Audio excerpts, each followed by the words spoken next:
है दोस्तों, welcome to inside UPSC.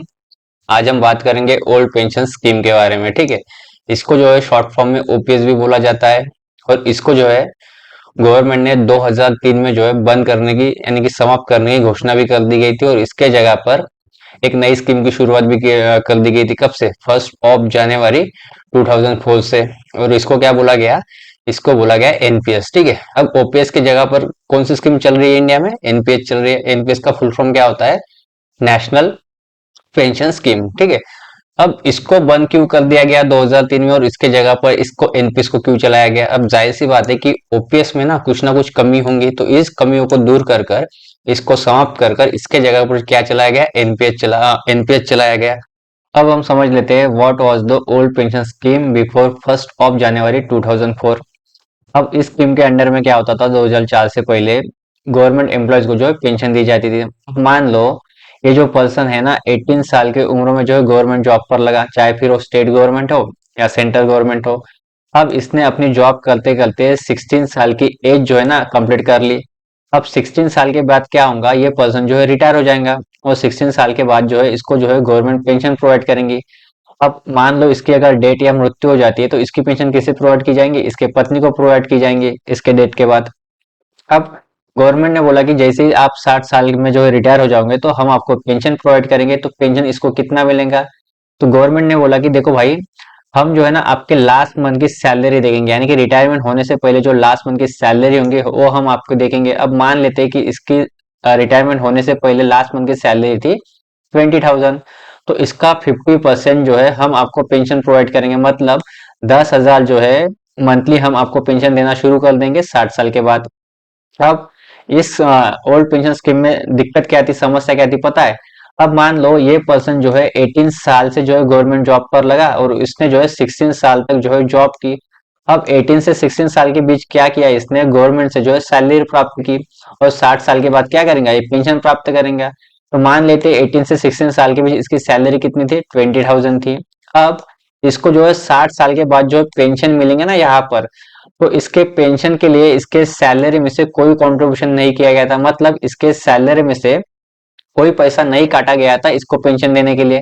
अब ठीक है, इसके सैलरी में से तो कोई भी पैसा कट नहीं किया गया था, परंतु गवर्नमेंट ने भी जो है ना अपनी तरफ से कोई कंट्रीब्यूशन नहीं किया था। और ना ही जो है गवर्नमेंट ने कोई फंड क्रिएट किया था कि भाई जब ये 60 साल में जब रिटायर हो जाएंगे ना, तो हम इस फंड से जो है इसको जो है पेंशन प्रोवाइड करेंगे। तो ना ही एम्प्लॉयज ने अपनी तरफ से कोई कंट्रीब्यूशन किया था और ना ही जो है गवर्नमेंट ने अपनी तरफ से कोई कंट्रीब्यूशन किया था। अब ना यहाँ पर क्वेश्चन ये है कि पेंशन कौन देगा? गवर्नमेंट देंगी तो कहाँ से देंगी, क्योंकि कोई इसके लिए फंड क्रिएट नहीं किया गया था और ना ही इसने अपने सैलरी में से कुछ पैसा दिया था ताकि इसको जो है पेंशन प्रोवाइड की जाए 60 साल के बाद। तो अब ये पेंशन देने की रिस्पॉन्सिबिलिटी किसकी बनती है? गवर्नमेंट की बनती है।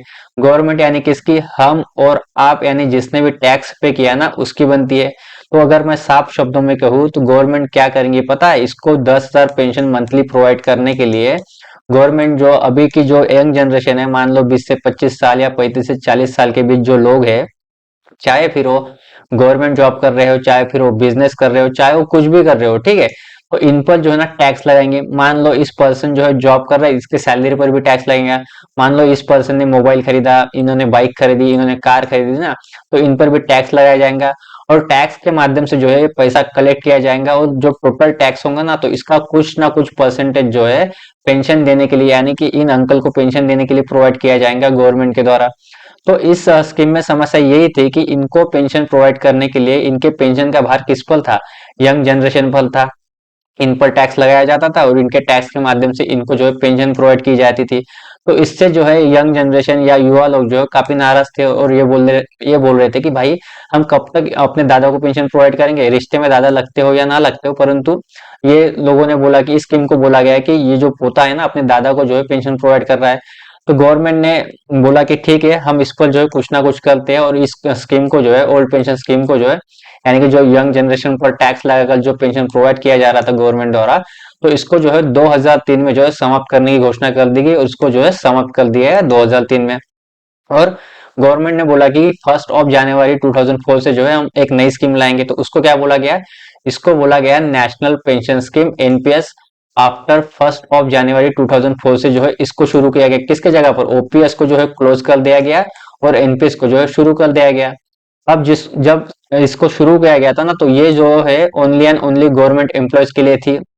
अब 2009 में क्या हुआ, जो एनपीएस का चार्ज है ना किसके पास चला गया, पीएफआरडी के पास चला गया, pension fund regulatory and development authority के पास चला गया। तो इसने क्या किया, ये जो एनपीएस का सिस्टम है ना पेंशन वाला, इसने जो है सबके लिए ओपन कर दिया। मतलब गवर्नमेंट एम्प्लॉयज हो वो भी खोल सकता है, अगर प्राइवेट कोई जॉब कर रहा हो वो भी खोल सकता है, मान लो कोई ठेले वाला है बिजनेस कर रहा है वो भी जो है एनपीएस के तहत पेंशन के लिए जो है अकाउंट खोल सकता है। ये जो अकाउंट है बैंक में भी निकल सकता है, ऑनलाइन भी निकल सकता है। इसमें जो है जब अकाउंट ओपनिंग करोगे तो 500 रुपये चार्ज लगेगा, और इस पर जो है आपको ईयरली जो है 500 रुपये मेंटेन करने पड़ेंगे इस अकाउंट में। तो ठीक है, तो ये था। अब ये सबके लिए ओपन हो गया था, ठीक है। अब हम जान लेते हैं कि नेशनल पेंशन स्कीम क्या है। तो इसके अंडर में गवर्नमेंट ने क्या किया था, देखो अब इसमें भी जो है ना पेंशन मिलेंगी। अब लोगों ने क्या किया, 2004 में जो है इसका दुष्प्रचार करना चालू किया कि देखो भाई गवर्नमेंट जो है पेंशन देना बंद कर रही है, परंतु ये पेंशन देना बंद नहीं होगा, अब भी जो है लोगों को पेंशन मिलेगा। अब इस स्कीम के अंडर में गवर्नमेंट ने एक रिफॉर्म किया। क्या किया, देखो मान लो ये पर्सन है, अब ये भी जॉब करेगा गवर्नमेंट में, 18 साल की उम्र में गवर्नमेंट जॉब पर लगा और 16 साल में जो है रिटायर हो जाएगा। तो इसको क्या मिलेगी, इसको इस स्कीम के अंडर में भी जो ना पेंशन मिलेगी, बंद नहीं होगी। तो गवर्नमेंट ने बोला कि देखो भाई अब जो है ना आपको आपके पेंशन की जो व्यवस्था है ना आपको खुद करनी है। मतलब क्या है, पहले क्या होता था, जैसे 18 साल में जो है जॉब पर लगता था और 16 साल तक जो है गवर्नमेंट से सैलरी प्राप्त करता था। मान लो अब हम मान लेते कि ये जो है 18 साल से 16 साल के बीच 10,000 गवर्नमेंट से सैलरी प्राप्त कर रहा है, ठीक है। अब जैसे ये 16 साल के बाद रिटायर हो जाएगा तो इसको पेंशन मिलेंगी। तो पहले क्या होता था, इसके सैलरी में से कुछ भी पैसों की कटौती नहीं की जाती थी पेंशन के लिए। परंतु गवर्नमेंट ने अब क्या बोला, अब हम गवर्नमेंट ने बोला कि देखो भाई जब आपको 60 साल के बाद यानी कि रिटायर होने के बाद जो पेंशन मिलेंगे ना, तो हम आपके सैलरी में से कुछ ना कुछ पैसा कट करेंगे। तो गवर्नमेंट ने बोला कि देखो भाई आपको जो है आपके सैलरी में से 10% कॉन्ट्रीब्यूशन करना है पेंशन के लिए, और हम जो है अपने तरफ से 14% कॉन्ट्रीब्यूशन करेंगे, ताकि जो है आप जब 60 साल के बाद रिटायर हो जाओगे तो हम आपको पेंशन प्रोवाइड कर सके और आपके पेंशन का भार जो है यंग जनरेशन पर ना जाए। तो गवर्नमेंट, अब हम इसको समझ लेते हैं। देखो अब मान लेते हैं इस पर्सन जो जॉब पर लगा ना 18 से 16 साल के बीच, इसकी सैलरी कितनी थी, मान लेते हैं अब यहाँ पर जो है 10,000 इसकी सैलरी है। अब गवर्नमेंट ने बोला कि अगर आपको 60 साल के बाद पेंशन चाहिए तो आप जो है अपने सैलरी में से 10% कॉन्ट्रीब्यूशन करो, मतलब कितना, 1,000 रुपए कॉन्ट्रीब्यूशन करो मंथली, और हम जो है 14% अपनी तरफ से कॉन्ट्रीब्यूशन करेंगे, कितना, 1,400 रुपया। तो टोटल मंथली कॉन्ट्रीब्यूशन कितना हो जाएगा, सॉरी 2,400 जो है कॉन्ट्रीब्यूशन हो जाएगा मंथली। अगर हम ईयरली बात करें तो कितना कॉन्ट्रीब्यूशन होगा, 28,800 जो है ईयरली कॉन्ट्रीब्यूशन होगा। अगर हम ये कॉन्ट्रीब्यूशन जो है मान लेते कि इसकी जो है एज 60 साल कंप्लीट हो गई, ठीक है, तो 60 साल तक जब ये कंट्रीब्यूशन कर रहा था तो इतना इसके पास टोटल पैसा कितना जमा हो गया, यानी कि ये जो एनपीएस में, यानी कि अब क्या हो रहा, इसके सैलरी में से जो ये पैसा जो ना एनपीएस फंड में जा रहा है, और इसी फंड के माध्यम से जो है इसको पेंशन मिलने वाली थी। जब ये रिटायर होने वाला था तो इसके पास टोटल इस फंड में पैसा कितना जमा होगा, 17,28,000 जो है इसके फंड में पैसा जमा हो गए। तो इसी के माध्यम से जो है इसको पेंशन मिलने वाली थी। अब गवर्नमेंट ने बोला कि देखो भाई जब आप रिटायर हो गए हो ना, 60 साल की एज कंप्लीट कर ली हुई, तो आपके पास कितना पैसा है, 17,28,000 है। अगर आप चाहते हो कि आपको पेंशन मिले ना, तो आप जो है इसमें से 60% पैसा जो है विड्रॉल कर तुरंत ले सकते हो। तो अब ये पर्सन क्या करेगा, 60% जो पैसा है ना विड्रॉल करेगा, तो इसको कितना मिलेगा, 10,36,800 जो इसको तुरंत मिल जाएंगे जब ये रिटायरमेंट हो जाएगा।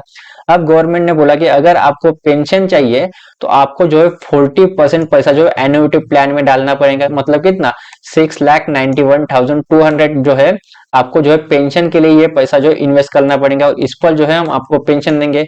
इसकी कैलकुलेशन हम अगले स्लाइड पर समझने वाले हैं। तो अब हम मान लेते हैं कि इसने जो है रिटायरमेंट होने के वक्त 10,36,800 रुपए जो है विड्रॉल कर लिए, और 40% जो है हर महीने इसको पेंशन चाहिए 60 साल के बाद, तो इसने जो है एन्युटी प्लान में जो है 40% पैसा अपना इन्वेस्ट कर लिया। अब मान लेते हैं कि इसने जो एन्युटी प्लान में अपना पैसा जो इन्वेस्ट किया ना, 6,91,200, तो इस पर जो है 10% जो है ईयरली रिटर्न मिल रहा है, मतलब कितना, 69,120 जो है इसको ईयरली रिटर्न मिल रहा है। अगर हम इसको 12 से डिवाइड करें तो मंथली रिटर्न कितना हो जाएगा इसका, 5,760 रुपए जो है मंथली इसका रिटर्न हो जाएगा। मतलब इसको मंथली पेंशन कितनी मिलेगी, 5,760 रुपया जो है इसको मंथली पेंशन मिलना शुरू हो जाएंगी। अब जो ये पैसा जमा होगा, मतलब जो है 18 साल में जो है गवर्नमेंट जॉब पर लगेगा, तो ये जो है 60 साल तक पैसा इस फंड में जमा होते जाएगा। ध्यान, अगर मान लो इसको कुछ काम पड़ेगा पैसे का, तो ये जो है 3 साल के बाद जो है 25% जो है पैसा विड्रॉल भी कर सकता है और उसको जो है बाद में पेड भी करना पड़ेगा। ठीक है, तो आई होप आपको ये समझ में आ चुका होगा। मतलब इस स्कीम के अंडर में गवर्नमेंट ने क्या किया है, गवर्नमेंट ने बोला कि देखो भाई, अगर आपको 60 साल के बाद पेंशन चाहिए ना, तो आपको आपकी पेंशन की व्यवस्था खुद करनी पड़ेगी। अब हम आपके सैलरी में से कंट्रीब्यूशन लेंगे और हम अपनी तरफ से भी कंट्रीब्यूशन देंगे। पहले क्या होता था, पहले ओल्ड पेंशन स्कीम के अंडर में जो है इनके सैलरी में से कोई भी पैसे की कटौती नहीं की जाती थी। तो ये डिफरेंस यानी कि ये रिफॉर्म इसमें किया गया। अब हम समझ लेते कि एन्युटी प्लान क्या है। ठीक है, अब कैसे आपको जो गवर्नमेंट पेंशन प्रोवाइड करती है, तो देखो, who manage the NPS fund. अब देखो, जब ये रिटायर होने वाला था, 60 साल की एज इसकी कंप्लीट हो गई, तो इसका उस फंड में पैसा कितना जमा हो गया था, एनपीएस में टोटल पैसा जमा हो गया था 17,28,000। तो इसने जैसे ये रिटायर हो गया, तो इसने पैसा विड्रॉल कर लिया था कितना, 10,36,800, जो इसको तुरंत मिल गए थे। अब इसको चाहिए पेंशन, तो पेंशन के लिए इसने 6,91,200 जो है इन्वेस्ट किए। अब ये पैसा जो है इन्वेस्ट कहाँ पर होगा, तो गवर्नमेंट बोलती है कि देखो भाई, हम आपको 10 लोगों का नाम बताते हैं, यानी कि 10 ऐसी विश्वसनीय संस्था है, इनके पास आपको जाना है और आपको जो है पैसा इन्वेस्ट करना है। अब देखो, इनके नाम क्या है, आदित्य बिरला के पास जा सकते हो, एचडीएफसी बैंक के पास जा सकते हो, आप आईसीआईसी बैंक के पास जा सकते हो, कोटक महिंद्रा बैंक, यानी कि ये जो है लिस्ट इन्होंने दे दी। और ये पैसा लेकर आप कहाँ पे जाओगे, इनके पास जाओगे और बोलोगे कि देखो भाई, मुझे पेंशन चाहिए और मैं जो है अपना 40% पैसा जो है इन्वेस्ट करना चाहता हूँ। अब हम मान लेते कि एसबीआई के पास गए और एसबीआई के पास आपने जो है 6,91,200 जो इन्वेस्ट कर दिए। अब आप जैसे ही जो एसबीआई के पास जाओगे और बोलोगे कि देखो भाई, मुझे 40% जो है एन्युटी प्लान में जो है पैसा इन्वेस्ट करना है। क्यों करना है, क्योंकि मुझे जो है 60 साल के बाद पेंशन चाहिए। आप जो है अपना पैसा लेकर कहाँ पे जाओगे, एसबीआई बैंक के पास जाओगे। 6,91,200 जो है आप एसबीआई को देंगे। तो एसबीआई क्या करेंगे, इन पैसे को जो ना इन्वेस्ट करेंगे कहाँ पर, 4 टाइप ऑफ एसेट होते हैं, यहाँ पर जो है पैसा इन्वेस्ट करेंगे और इस पर जो है रिटर्न कमाएंगे। तो कहाँ कहाँ पर इन्वेस्ट करेंगे, देखो, लो रिस्क बॉन्ड होते हैं, कौन से, गवर्नमेंट बॉन्ड, तो यहाँ पर कुछ पैसा इन्वेस्ट हो जाएगा आपका। देन मॉडरेट रिस्क के कुछ बॉन्ड होते हैं, जैसे कॉर्पोरेट डेब्ट, यानी कि बिजनेस करने के लिए बैंक लोन वगैरह देती है, तो वहां पर आपका पैसा चला जाएगा और इस पर जो है बैंक को रिटर्न मिलेगा।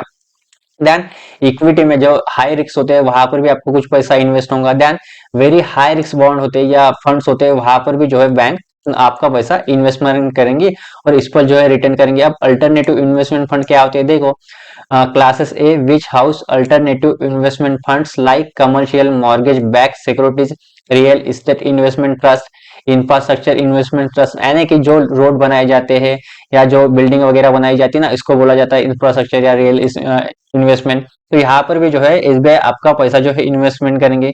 अब आपको जो है एसबीआई मंथली बेसिस पर पेंशन देंगे 10% रिटर्न के तौर पर। कितना मिलेंगे आपको, 5,707 रुपए जो है पेंशन मिलेंगे। तो इसमें जो है एसबीआई को क्या प्रॉफिट है, तो इसमें जो है एसबीआई को क्या प्रॉफिट है पता है आपको, एसबीआई क्या करेंगे, एक्चुअली वो 15% रिटर्न कमाएंगे। ठीक है, अब एसबीआई बैंक क्या करेंगे, 5% रिटर्न अपने पास रख देंगे और 10% रिटर्न आपको देंगे और इस पर जो है आपको पेंशन भी प्रोवाइड करेंगे। तो एसबीआई का फायदा एक ये है, क्योंकि आपके पैसों के माध्यम से जो है वो लोन बांटेंगी और कुछ भी करेंगे, इन्वेस्टमेंट करेंगे और वो भी अपना प्रॉफिट कमाएंगे। ठीक है, अब जो है 40% इन्वेस्टमेंट प्लान है ना, इसमें भी एक शर्त है, ये मिनिमम शर्त है गवर्नमेंट की। ठीक है, ये जो मैंने बताया था आपको, जब आप रिटायर हो जाओगे तो 60% पैसा विड्रॉल करेंगे तो बचेगा कितना, 40%।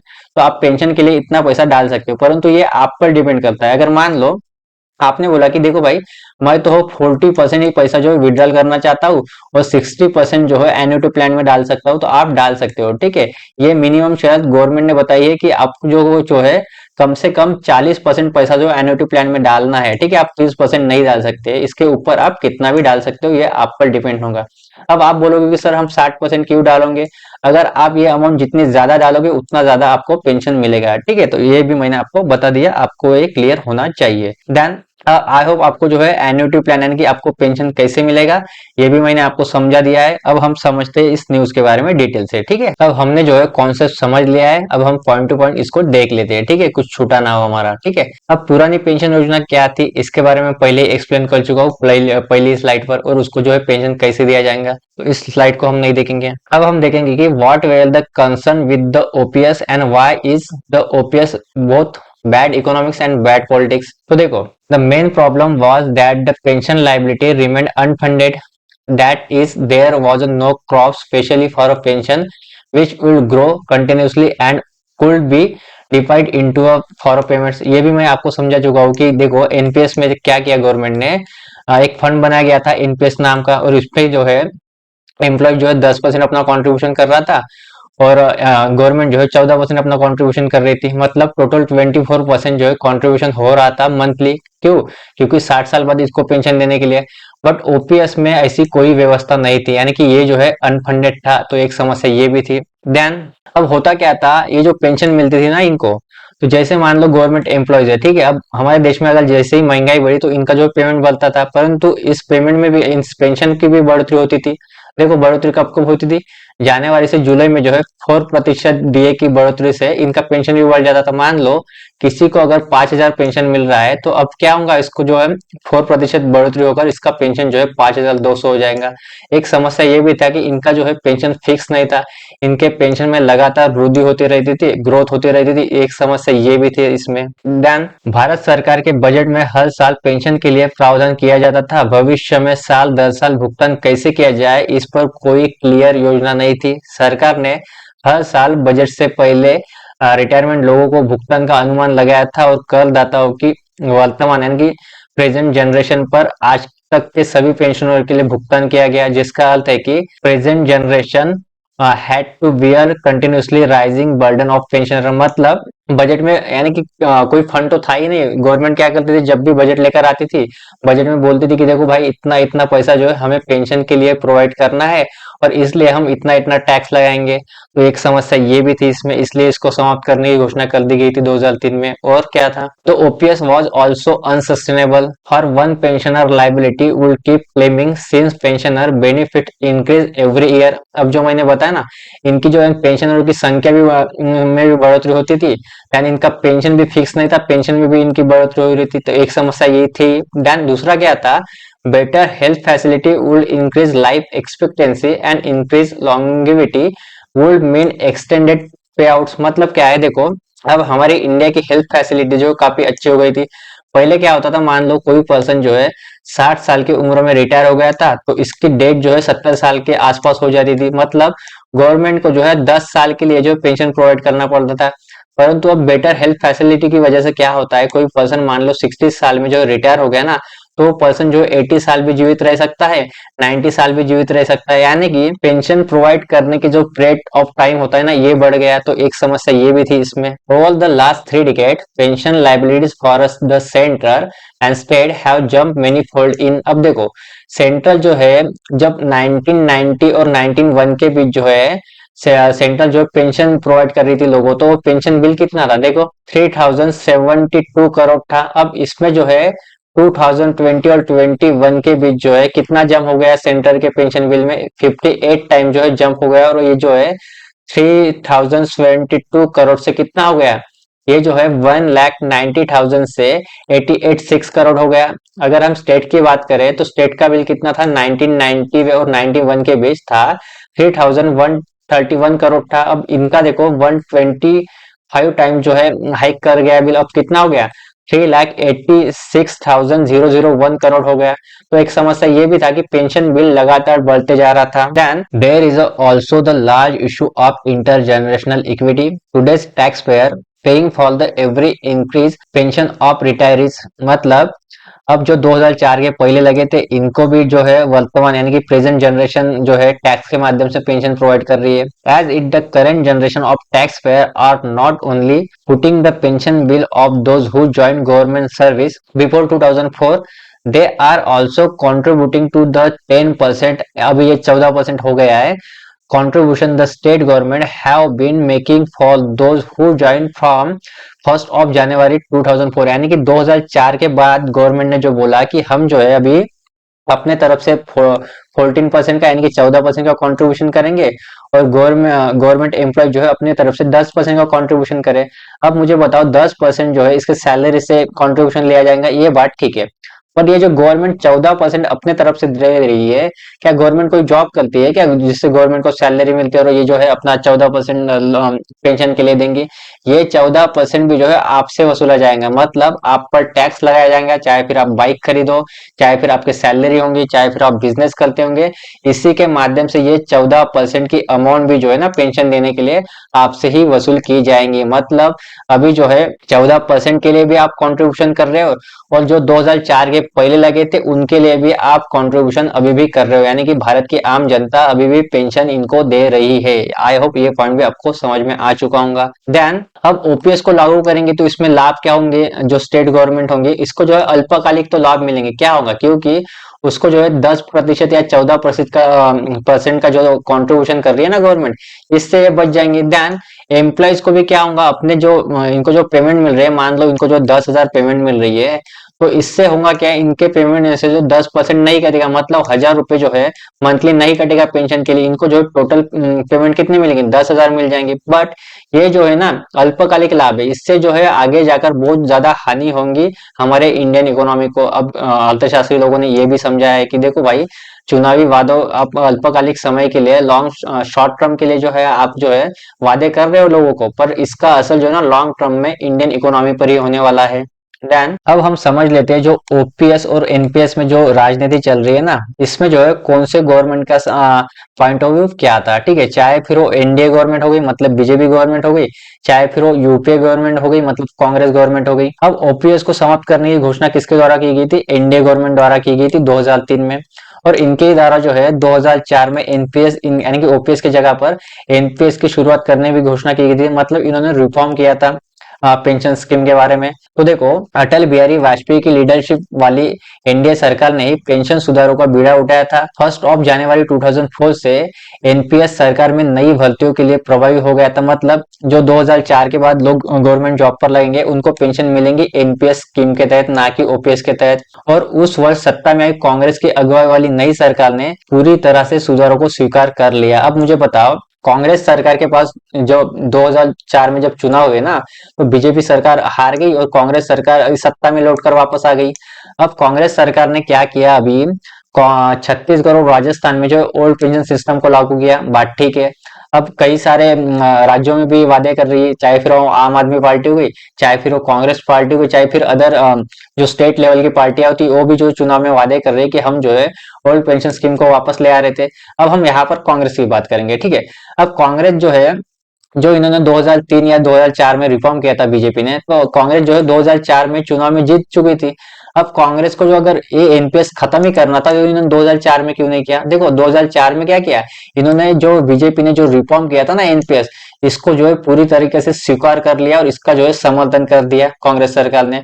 अब इनको समाप्त करना था तो 2004 में इनके पास मौका था, ये लोगों को बोल सकते थे कि देखो भाई, जो एनडीए सरकार ने ओपीएस को जो बंद करने की घोषणा कर दी ना 2003 में, और 2004 से जो एनपीएस चलने वाला है, हम क्या करेंगे, हम एनपीएस पर नहीं लौटेंगे, हम कंटिन्यू करेंगे ओपीएस को। परंतु कांग्रेस सरकार को पता था 2004 में ये चुनाव जीत चुकी थी और इनके पास 5 साल आराम से मिलते थे 2009 तक, अब ये जो है गिरने वाली नहीं थी। तो इन्होंने क्या किया, एनपीएस को जो है लागू कर दिया इंडिया में और बोला कि ये इसका जो है हम समर्थन करते हैं।